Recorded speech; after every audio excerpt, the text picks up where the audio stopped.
everybody, Backyard Bullion here. Welcome to this week's Ponderous Wednesday, the only show on YouTube where you can hear the leisurely ramblings of your friendly neighbourhood British silver and gold stacker.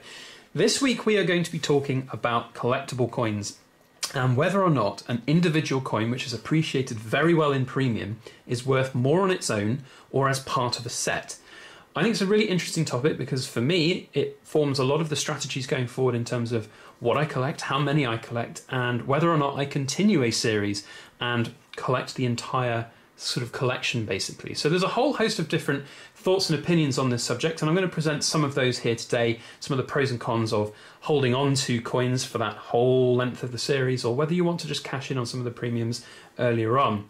So, lot to cover today, and it's important for you all to remember, I'm going to put my little disclaimer in here that what I'm talking about today is just meant for entertainment purposes. It's meant to get the brain juices flowing. It's not financial advice. I'm not telling you what's right or wrong to do with your coins, and any financial decisions you make are yours and yours alone. Now, I've been spurred to talk about this topic today because I finally got my last of this particular coin series, which I was completing, the Lunar Pig.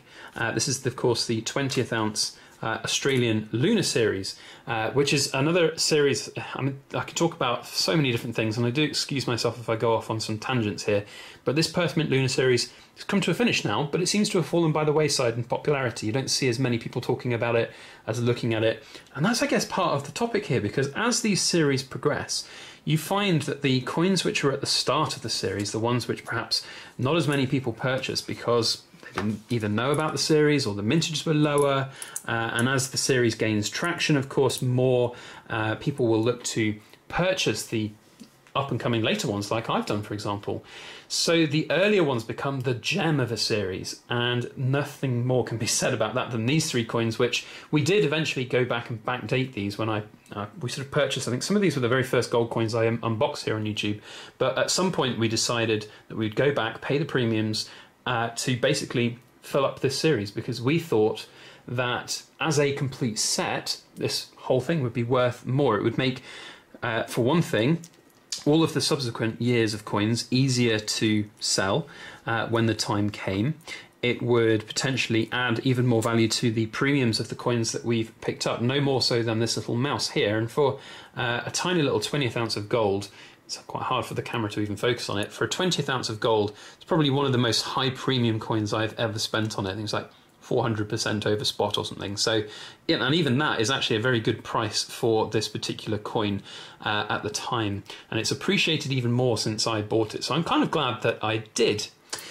But the question remains, will we, as the Backyard Bullion household, or whoever it might be if you've got this set, will you earn more money overall if you split this up, if you chop it up and sell this one individually, you sell the ox individually, you sell the tiger? I haven't checked the premiums on some of the other coins in this series as of late, but I know there's a little bit of a premium on some of these. But then when you get to kind of the, and you have to excuse, some of these are a little bit out of order, when you get to kind of the horse, monkey onwards, they're basically not at any kind of premium. So does having the whole set mean there's a premium on the whole lot? It's a very interesting question.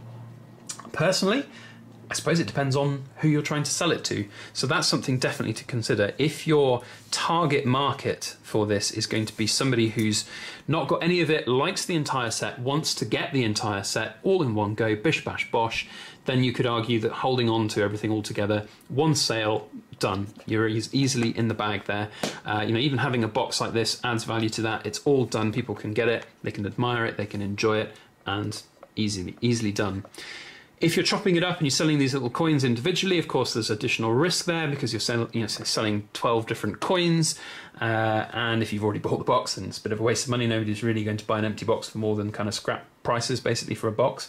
So lots to consider there. In my opinion, you might end up with a little bit more money because there might be people out there who have the entire set minus these three coins, which are very hard to come by, and they won't necessarily want to buy all of the additional coins. But they might also want to buy the whole set just to get hold of those coins. So I guess it depends on the set, it depends on the coins in question which are at a premium and what you could potentially garner from them going forward and how kind of popular the set is. And that's one thing I always look at with these kind of sets and coins when I look to buy them for the long haul is, are they interesting? Have they got something buzzing about them? Is the community in the market? Are they really enjoying it? that's a good indication for the future. And it's interesting that the Lunar series seems to have fallen a little bit by the wayside, so it's very interesting to sort of hear about that and get your thoughts on it. So now let's show you some other coins whilst we talk about this interesting topic, and also now relating to whether or not, if you've hit the jackpot with some of these coins at the early stages. So this whole set here was one where we had to backdate to get these three. So I've paid a premium for those, and that's the decision that we took. However, with the 1 ounce gold Queen's Beast series coins, we got in at the start. So we've got these coins and they've appreciated very well. Now we are continuing on purchasing these coins into the future, into the entire series.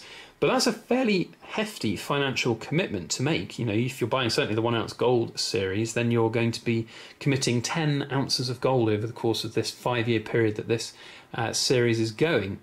However, if right now you're kind of halfway, we're over halfway now, I think we're 7 coins in. If we're at the 7 coin mark, and really, let's be honest, the last remaining coins are not going to garner any huge premium growth in the short term. They may well in the long term. It might be worth just, cashing in on these griffins and lions that you've got lying around. Even the dragon now is starting to appreciate quite nicely too. Certainly if, for example, your strategy, and if you were a higher budget stacker, your strategy was to have 3, 4, 5 of each of these, then it might be worth considering not locking up quite so much capital in the later series ones, because they're really only going to be worth what you pay for them, plus metal value sort of changes, fluctuations in the market, whereas the earlier ones are going to appreciate more with their kind of their premium growth. So definitely something to consider there. For me, I do think that these coins are going to be worth more as part of a series. And it's funny to say that when you compare it with perhaps these ones, but I do think that there's a big lure for these Queen's Beast series. I think they're really, really elegant. I think they're fantastic looking.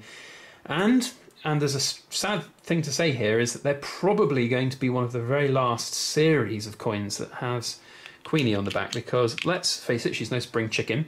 And for the Royal Mint to maybe come out with a brand new 5-year, 10-year series, there's absolutely no guarantees that good old Queenie will be around for the entire series. So I personally think this has got a really good shot of being one of the last ever series of the Queen's head on the back of the coins, and it's a very apt one with it being the Queen's Beasts. So hopefully it will be a beast of a series in the future, and it will hold a lot of those premiums. Now, one thing that we haven't talked about, and that's why I've got these coins out here, is what happens if a series continues, but say the mintages increase. So we've got here the Rwandan nautical coins, and some of my favourite coins, and Mrs. Backyard Bullion as well. My biggest gripe of this whole series, though, is it's incredibly difficult to get them out of these boxes without basically opening the capsules and potentially risking the damage on the coins. So we've got that one out.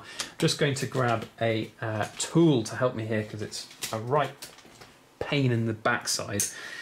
And I thought I'd managed to do it such that they would be okay, but apparently I was mistaken. And of course, keeping them in perfect nick is really important. So here we have the Rwandan nautical series. They're not the lunar series. The lunar series is also something that we could have talked about with the random ones, but I didn't get in on those. Now, the really important thing here is you'll notice on the COAs, we've got mintage of 100 there for 2018 and mintage of 100 there for 2017. So for me as a collector, when I had the first one in hand, I was very lucky to get the first one. And then when the second one came out and the mintage was the same, for me, that was a surefire thing to get it. Brilliant. I want it. For me, it's absolutely perfect to have it. It means that if in the future the mintage increases, which I'm waiting with bated breath for the announcement of the 2019 versions of these, if they increase the mintage to 188 or whatever it might be, then the big question comes in my mind: do I go ahead and complete the series? Do I go ahead and buy that sort of third coin in the series? Because in my head, having these with a mintage of 100, let's get them back on camera, look, they're absolutely gorgeous. With these having a mintage of just 100, if the next one in the series goes to 188 or 200 or whatever it might be, that will automatically mean there will be a certain number of people who cannot collect the entire series. So for me, being able to collect the entire series is in its own right a really good thing, because I'll be one of the very few people out there who have the entire series.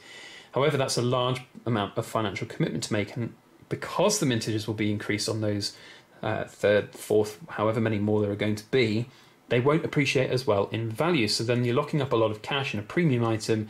Yeah, you see the sort of dilemma there. However, if we don't continue with the series, we're sitting on potential gold mines here, because there'll be people who will go off and they'll go and collect the series from coin 3 onwards. And then you're sitting on these 2 coins which have a fantastic additional value, and they will be, you'll be able to get a market with 100 in this. You know, when you come up for these on sale, you'll be able to dictate whatever price you want, and if somebody really wants that series, as mercenary as it sounds, you'll be able to basically get what you want for them if somebody really wants to collect and complete the series, because there won't be any others for sale with such a low mintage. Now, there are questions about whether or not a low mintage like this is too low. And I saw a really good video from Shadowstack talking about really, really low mintages. So I want to give him credit where credit's due here. Not really going to rehash all of what he was saying in that video, but basically, if these mintages are, you know, going to continue on at that level, there's just no reliable market data out there as to how these coins are going to perform in the future. So you don't really know whether or not they're going to be worth a certain amount. You see them always listed on these dealers' websites for silly money, but whether or not they're actually going to garner those kind of prices is still anybody's guess, basically. So there's a lot to consider. Now, for me as a collector and stacker, you kind of hit both nutshells with these type of coins. Now, this can, of course, this whole sort of theory that I'm talking about here can apply to basically anything that's collectible, that's got kind of collectors, you know, backgrounds to it. In terms of like the collectible numismatic coins, like you see with the like the Ares God of War coin, in fact, I've got a sneak peek here at the next one in that series, the Ares God of War, Poseidon God of War. Of course, those have now garnered silly prices in the second-hand market, and I have managed to pick up number 3, and we'll have a good, solid review of that coin probably this coming weekend. So definitely one not to miss. But you know, I've sold those first 2 already, so. For me, for these, they're just about, you know, holding for a short time, enjoying and selling on. And that is very different to the outlook on the bullion style coins, because they've always got that kind of backup thing in my mind of just being bullion, and they can just be there as that preservation of wealth tool. So earning money on these is not necessarily the key driver for me, but holding them is good.